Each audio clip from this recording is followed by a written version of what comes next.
Hey guys, welcome back to my channel and a warm welcome if you're new, honey. So I found some more crazy things about Afeni Muhammed, and that includes a video of one of her fellow employees talking about the situation, and she was a witness and also a hostage. And not to mention, a man that she was renting from has now disappeared for 2 weeks, and people are speculating, what happened to Wayne, honey? What's going on? So we are going to get into all of that today, and if you're ready to get into these clips and videos, just stay tuned. A woman went online to talk about a situation that happened with Afeni Muhammed and a man named Ronald Wayne Fisher, but he goes by Wayne. So apparently he's been missing for 2 weeks after she rented from him. So let's go ahead and get into this clip. Hi everybody. I was searching around Facebook while I was taking my treatment. And Afeni Muhammed, the young lady that stabbed her manager earlier this week, she rented a room from a man. She lived in East Point, Michigan. So she rented a room from a man named Wayne. You'll hear her keep talking about Wayne. And it sounds like Wayne wanted sexual relations with her, but she was saying that she didn't. So she made posts in March of 2025. Well, now reports are saying by another site on Facebook that it's been 2 weeks since Wayne has been seen. Now remember, she was making posts saying that she didn't want to have sex with him. Where is Wayne? I don't make assumptions. I'm not going to say what I'm thinking. We all going to draw the lines the way we want to draw them. So I'm probably thinking the way that you're thinking. And seems like to me maybe a welfare check needs to be done. At one point she was sitting out in the park crying. And then that was on the 12th. She was crying. Then on the 14th, she said that she had ordered some type of gadget or something for Wayne. And she was helping him put it together so that he could detox. But now the report said that nobody's seen him in 2 weeks.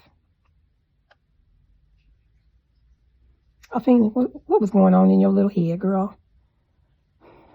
I'm pretty sure Virginia saw what we are seeing on her site. And I'm pretty sure it was under one of the conditions is that she seek counseling. I'm pretty sure Virginia saw it. It just didn't appear. It's been there all this time. But like I said before, people with a problem, they don't think that they are the problem or they have a problem. They think it's everybody else. So she is one of them people. She thinks it's everybody else. Macomb County is going to have, that jail is going to have so many problems with her. She is not going to be able to keep a roommate.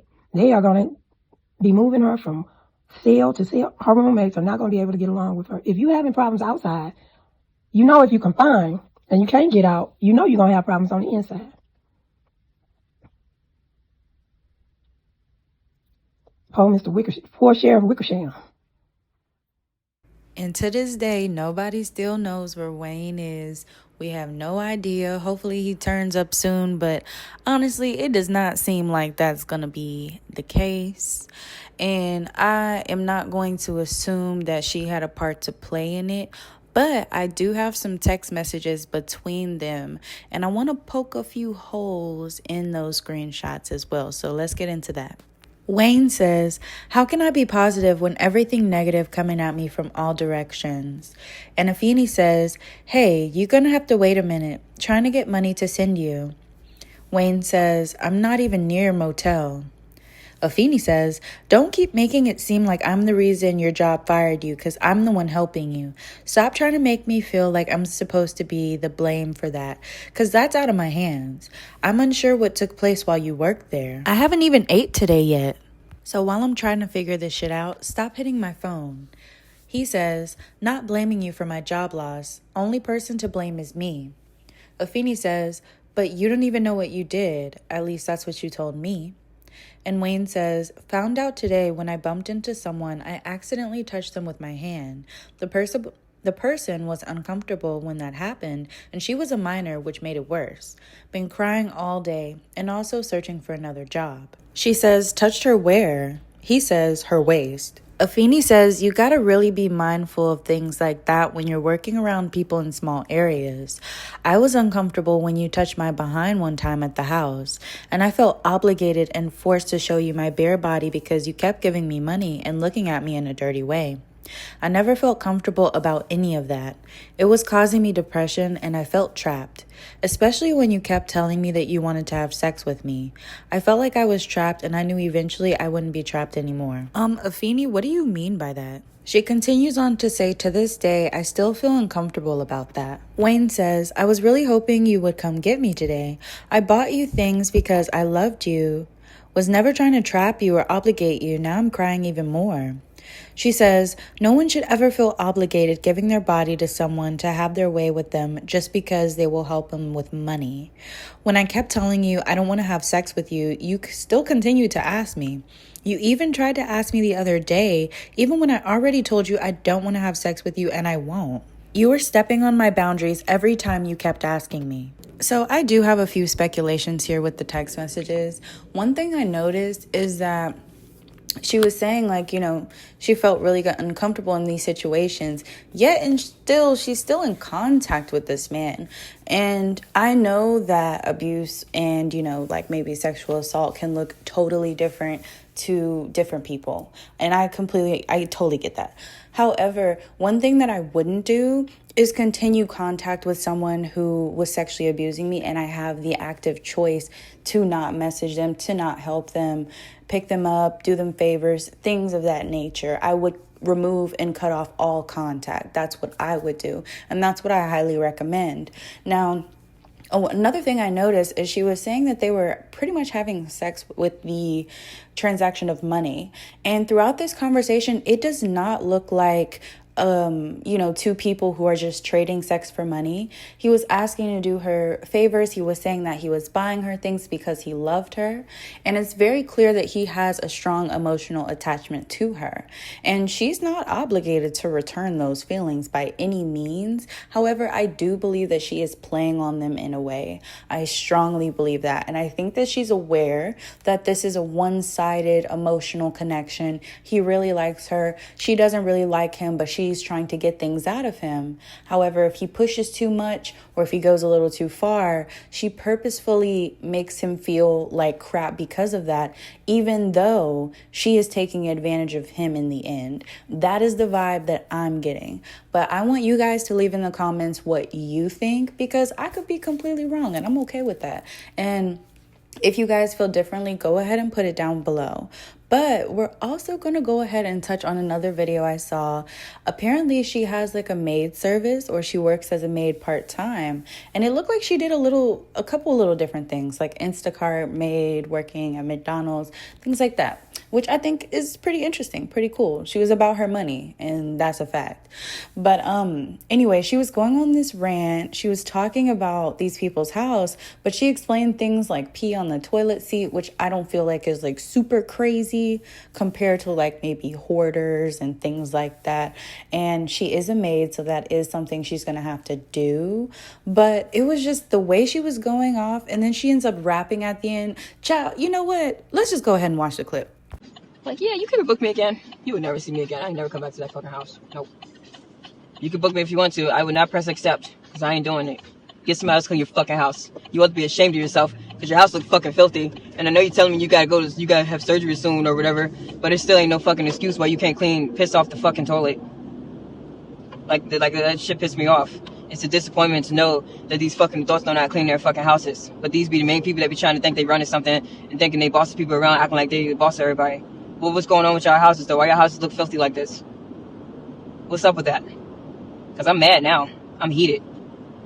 What, just because I get paid and stuff to clean houses, that means that, like, I'm a fan of you people? No, you people are a fucking disgrace. You people are a fucking disgrace. Your houses look a fucking mess. How do you live with yourself? Why are you even selling Barbies? Barbies are magical and beautiful and clean. What you selling Barbies for? Have a bunch of Barbies and shit, but your house don't look like a Barbie house. What's up with that? It's disgusting. Especially when I go to fucking houses and people be sitting on their fucking sofa just chilling and shit, watching TV and talking about a bunch of nothing. Why the fuck you don't got time to clean your fucking house? Ain't no excuse. You just being lazy. Yeah, some people really can't, but some people can. Because there's been houses I've been to that people can fucking clean their own house. They just been lazy. No, I ain't your fucking maid, and you'll never see me again.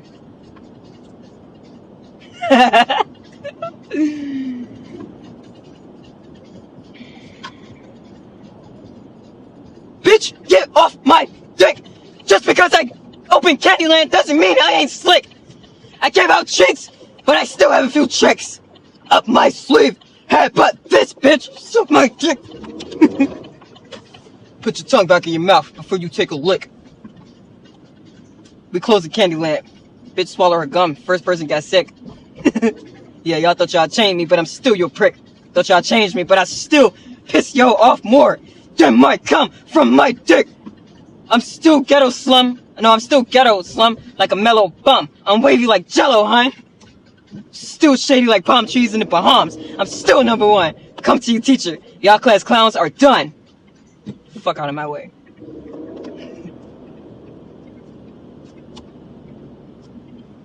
I'm about to take a break and then I gotta go clean the other. Like I said on the last video, this girl is absolutely motherfucking bonkers, okay? She is crazy.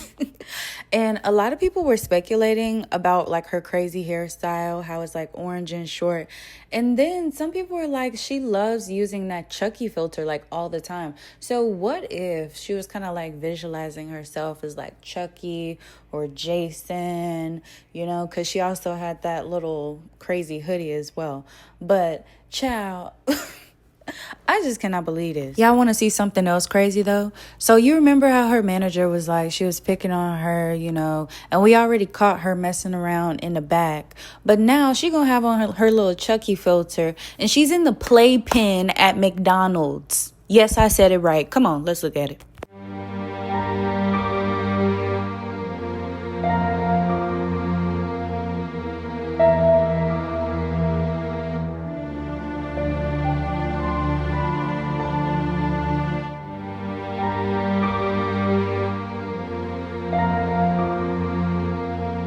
Now, this right here is the real reason she got fired. Like, I don't even care if she was on her break or not, which some people might say to justify this. You are a grown-ass woman in the playpen, peeking out, looking around. Like, come on, be for real. And she even mentioned herself that her manager was saying that sometimes she has to treat them like children. Well, this is exactly why. Like, you over here in the playpen, like you're one of her children. Like, literally, it's just insane.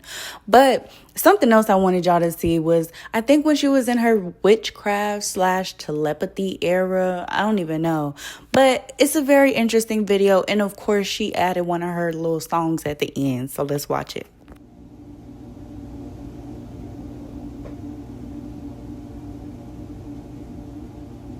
The bigger they are, the harder they fall. Bitch, I ain't gonna catch you.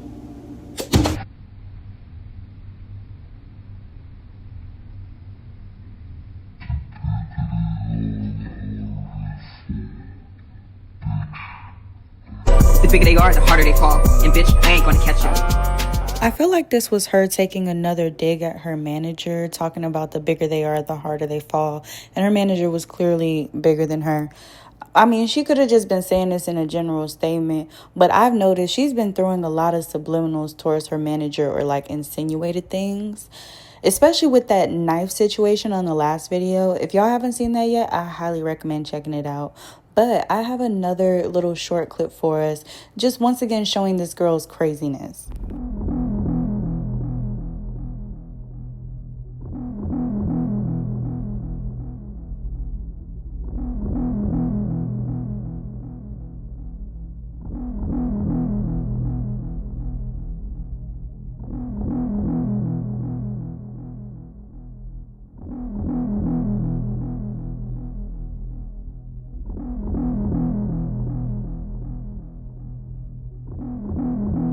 I get wanting to have affirmations in your room and, spread positivity and have positivity surrounding you. However, you could put it on a sticky note. Like, most people do not just simply write on their walls, especially if they're renting.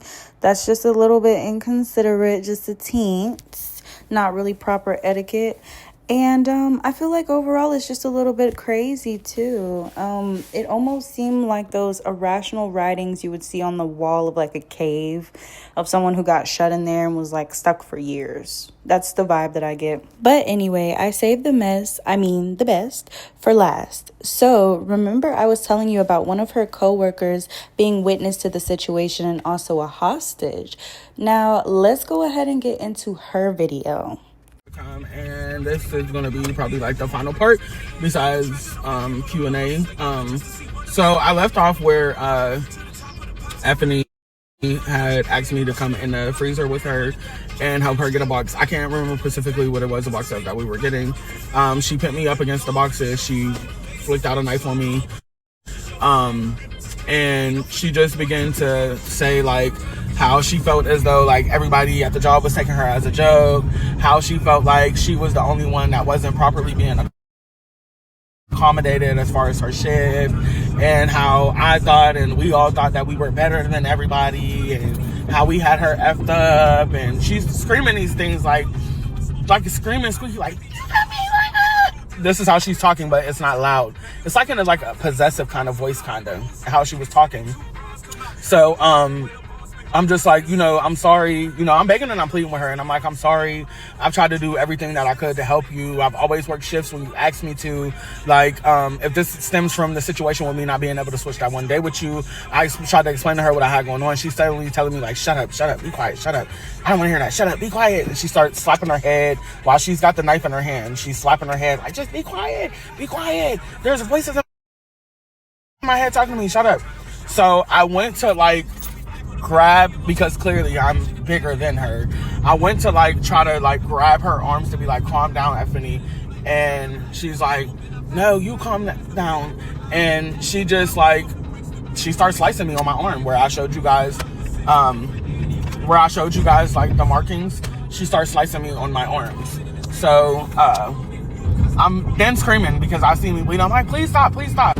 Again, I'm asking her like, please stop, like, you don't have to do this. Like, I'm sorry for whatever I did. Like, what is it I can do? Like, please. Like, I'm thinking she's gonna kill me. I'm asking her like, please don't kill me, please. Like, what, I won't say anything to anybody, just please. And the guy who she hid up under his car and put the shackles on him, he actually ended up, because we were in the freezer too long, he actually ended up coming in the freezer and seeing, and kind of like, I don't know what he did, but he was able to get the knife off of her and like pin her down. They did, surprisingly, this is the funny thing about Taco Bell, okay?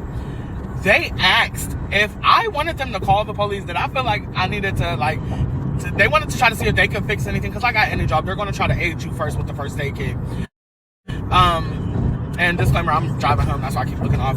But they're going to try to aid you with the first aid kit. So they're trying to like hurry up and get like towels and napkins, whatever, to stop the blood, because I'm bleeding real bad at this point.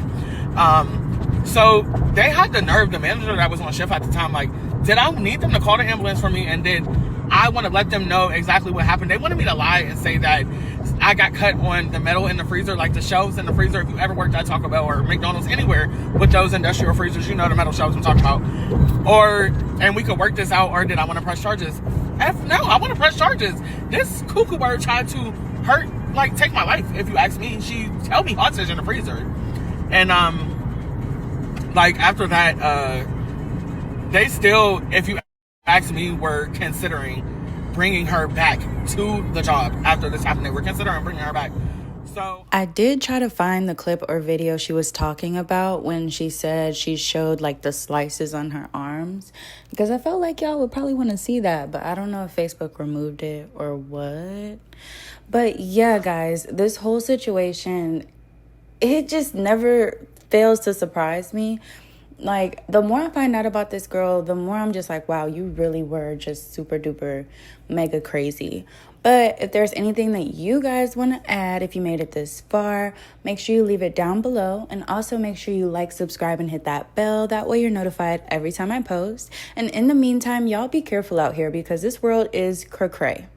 Okay, love you. Bye.